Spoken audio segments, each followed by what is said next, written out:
या दोन्ही बातम्या आपण विस्ताराने पाहणार आहोत। पहिली बातमी, थोड्याच वेळात ईडी सूरज चव्हाणांना कोर्टामध्ये हजर करणार आहे।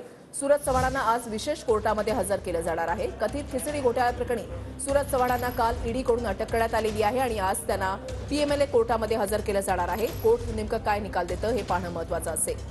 कृष्णा सोनारवाडकर आमचे प्रतिनिधी आमच्या सोबत आहेत, अधिक माहिती जाणून घेणार आहोत। कृष्णा, विषयाला आपण पाहतोय की खिचडी घोटाळ्यामध्ये काल सूरज चव्हाण यांच्यावरती ईडीने अटकेची कारवाई केलेली आहे आणि ईडीचे अधिकारी त्यांना घेऊन आता ईडीच्या कार्यालयामधून कोर्टाच्या दिशेने निघालेले आहेत।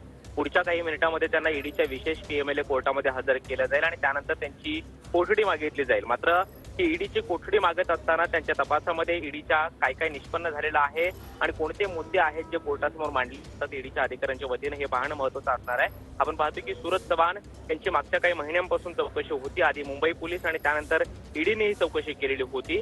सूरज चव्हाण हे आदित्य ठाकरे यांची निकटवर्ती आहेत, शिवसेना आणि युवा सेनेमध्ये महत्त्वाच्या पदावरती आहेत आणि त्यामुळे त्यांच्यावरती ही अटकेची कारवाई झाल्यानंतर ठाकरे गटाकडून कुठेतरी हे दबावाचं राजकारण आहे असा सुद्धा आरोप केला जातोय। शिवाय आदित्य ठाकरे यांनी सुद्धा सूरज चव्हाण यांच्यासोबत एक काल फोटो ट्विटरवरती पोस्ट केलेला होता आणि अन्यायाविरोधात ही लढाई अशीच सुरू राहील असंही म्हटलेलं होतं। सूरज चव्हाण यांना थोड्याच वेळामध्ये ईडीच्या विशेष पीएमएलए कोर्टामध्ये हजर केलं जाणार आणि याच प्रकरणामध्ये किरीट सोमय्या यांनी संजय राऊत यांच्यावरती सुद्धा आरोप केलेले आहेत।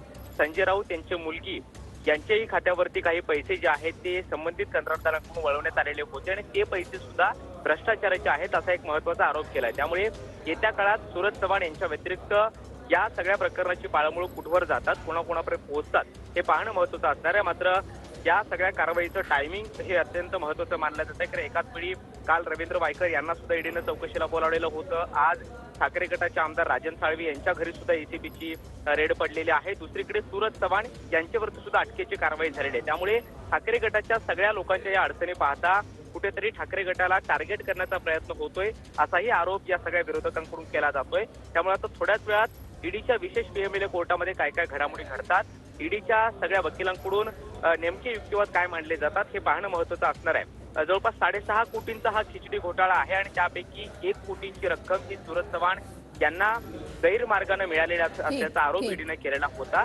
त्यामुळे हे सगळे पैसे कमिशनचे आहेत असाही आरोप केला जातोय। नक्कीच धन्यवाद कृष्णा, दिलेल्या सविस्तर माहितीसाठी। अपडेट सातत्याने तुमच्याकडून जाणून घेणार आहोत।